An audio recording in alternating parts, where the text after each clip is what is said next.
Saya Nur Rahman Nasira binti Haribain. Di sini saya akan menerangkan berkenaan fasa pelaksanaan kelas atau aktiviti yang dijalankan sepanjang PDP merujuk kepada RPH, Rancangan Pengajaran Harian. Baik, untuk fasa permulaan set induksi, kami mengambil masa 5 minit. Di mana pertama, guru akan memberitahu tajuk yang akan diajar dan objektif yang akan dicapai pada hari tersebut kepada para pelajar. Merujuk kepada RPH, modul yang dipilih adalah sel sebagai unit asas kehidupan.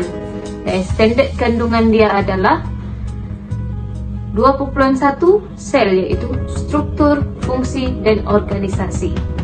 2.2 respirasi, sel dan fotosintesis. Dan seterusnya, bagi set induksi yang kedua, guru akan membuat penerangan lanjut berkaitan dengan topik dalam modul, di mana standard pembelajaran yang diajar pada hari tersebut adalah: pertama, guru menerangkan benda hidup dibina daripada sel yang menjalankan fungsi hidup dan mengalami pembahagian sel. Dan yang kedua, 2.1.2, guru menunjuk cara penyediaan slide sel haiwan dan sel tumbuhan mengikut prosedur yang betul. Ketiga, 2.1.3, di mana guru dan pelajar berkomunikasi mengenai fungsi setiap struktur dalam sel dan membanding atau membezakan sel haiwan dengan sel tumbuhan. 2.1.4, di mana guru menjelaskan dengan contoh ciri organisme unisel dan multisel bagi kedua-dua haiwan dan tumbuhan. 2.1.5, guru akan menerangkan bagaimana membezakan jenis dan fungsi sel haiwan dan sel tumbuhan. 2.1.6, di mana guru akan mengkonsepkan pembentukan tumbuhan dan haiwan mengikut urutan tahap organisasi, yaitu sel tisu pada organ, sistem, dan organisme. 2.1.7, di mana mengagumi dan menghargai kewujudan pelbagai organisme. Kemudian 2.2.1, berkomunikasi mengenai respirasi sel. Dan berikutnya 2.2.2, berkomunikasi mengenai proses fotosintesis. Dan di sini pelajar dan guru akan saling berinteraksi antara satu sama lain. Dan kemudian 2.2.3, pelajar dapat membezakan antara proses respirasi sel dan fotosintesis. Dan kemudian 2.2.4, guru menerangkan bagaimana proses respirasi sel dan fotosintesis ini saling melengkapi. Itu sahaja, dan antara apa yang dapat dinilai pada hari tersebut, kerjasama dengan pelajar adalah amat baik. Seterusnya, pada fasa perkembangan, di mana pertama, guru akan menunjukkan gambar struktur sel haiwan dan sel tumbuhan serta perbezaannya. Di sini dalam bentuk jadual, guru menerangkan kepada pelajar bahawa sel tumbuhan dan sel haiwan memiliki perbezaan. Hal ini kerana guru ingin mengelakkan bahawa pelajar keliru dengan sel-sel yang cuba untuk disampaikan kepada mereka. Dan yang kedua, murid mendapatkan maklumat tentang fungsi dan organisasi sel. Sepanjang PDP, guru menerangkan standard pembelajaran bagi topik tersebut untuk memastikan pelajar menerima dengan baik, menerima dan faham apa yang cuba untuk disampaikan oleh guru. Dan yang ketiga, guru menayangkan video berkaitan topik sistem respirasi dan fotosintesis untuk perbezaan.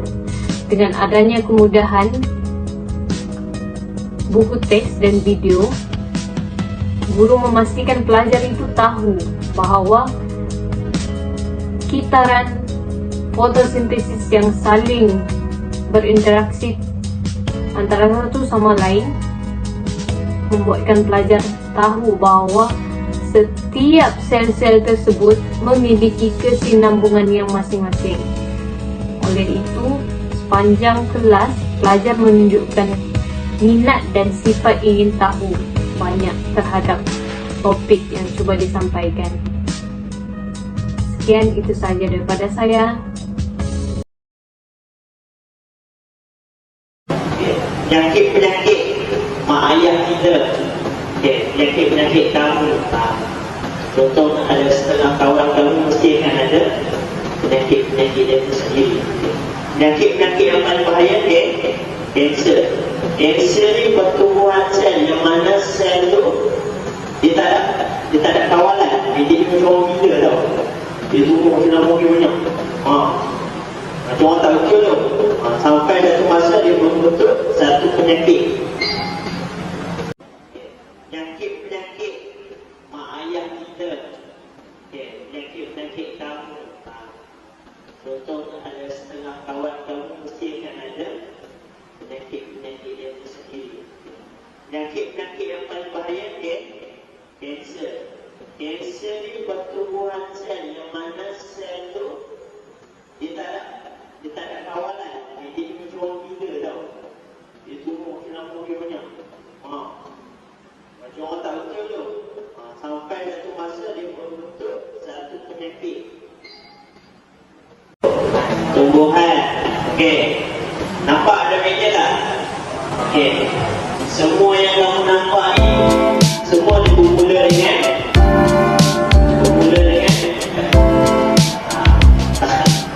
dia bermula dengan kecil-kecil perkara. Contoh, kalau benda yang bukan kehidupan, namanya meja, bangunan, kereta apa semua.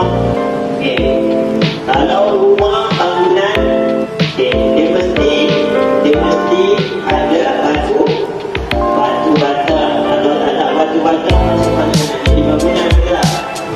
Macam tu juga meja, dia ada sepepak dia. Macam tu juga meja. Tumbuhan. Nampak ada meja tak? Semua yang kamu nampak ni semua dia bermula dengan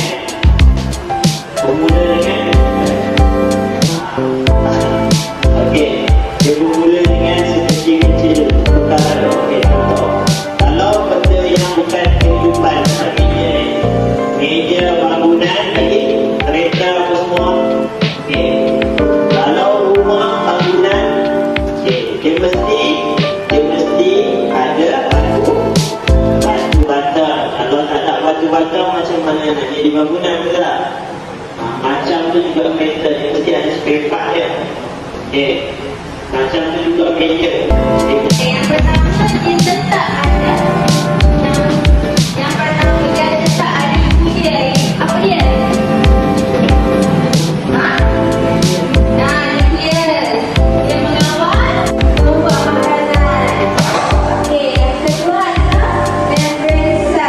Pemeriksa tu untuk mengawal pergerakan bahan dalam dan keluar sel.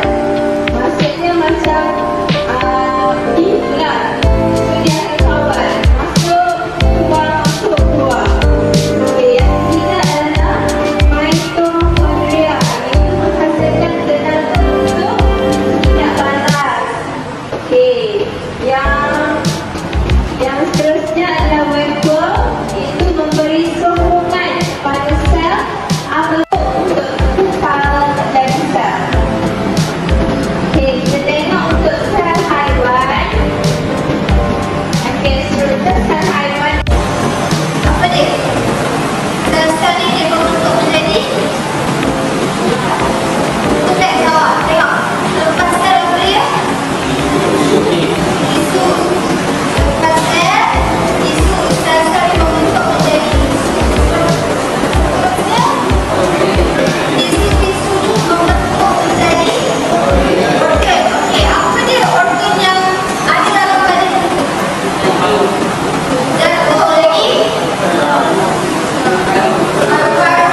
Apa yang dapat dirumuskan daripada PMP kali ini, murid dapat mengenal dan memahami apakah itu sel, proses pembahagian sel. Mereka juga dapat melihat perbezaan antara sel tumbuhan dan sel haiwan, di mana antara contoh yang besar ialah sel tumbuhan mempunyai dinding sel dan manakala sel haiwan tidak mempunyai dinding sel. Selain itu, mereka juga dapat mengetahui ciri-ciri organisma unisel dan multisel. Manusia adalah contoh multisel yang murid boleh belajar dengan lebih jelas kerana dalam tubuh manusia dan juga kehidupan lain, terdapat banyak sel-sel yang berbeza jenis dan berbeza fungsi. Contohnya sel darah merah, sel darah putih dan lain-lain lagi. Selain itu, daripada aktiviti yang dilakukan, terjadinya two-way communication antara guru dan pelajar, di mana ada beberapa orang pelajar, mereka kerap bertanyakan soalan apa yang mereka tidak jelas, apa yang mereka kurang faham, dan sifat ingin tahu mereka adalah sangat tinggi. Samping itu, apabila guru memberikan soalan-soalan kebat, mereka boleh menjawab dengan baik kerana mereka fokus sepanjang PDP dijalankan. Samping itu, dalam aktiviti berkumpulan, mereka juga memberikan kerjasama yang baik untuk menyiapkan tugasan dan juga bersaing secara sihat antara kumpulan yang lain untuk berjaya menyiapkan tugasan dengan cepat dan dapat menyelesaikan tugasan dengan baik.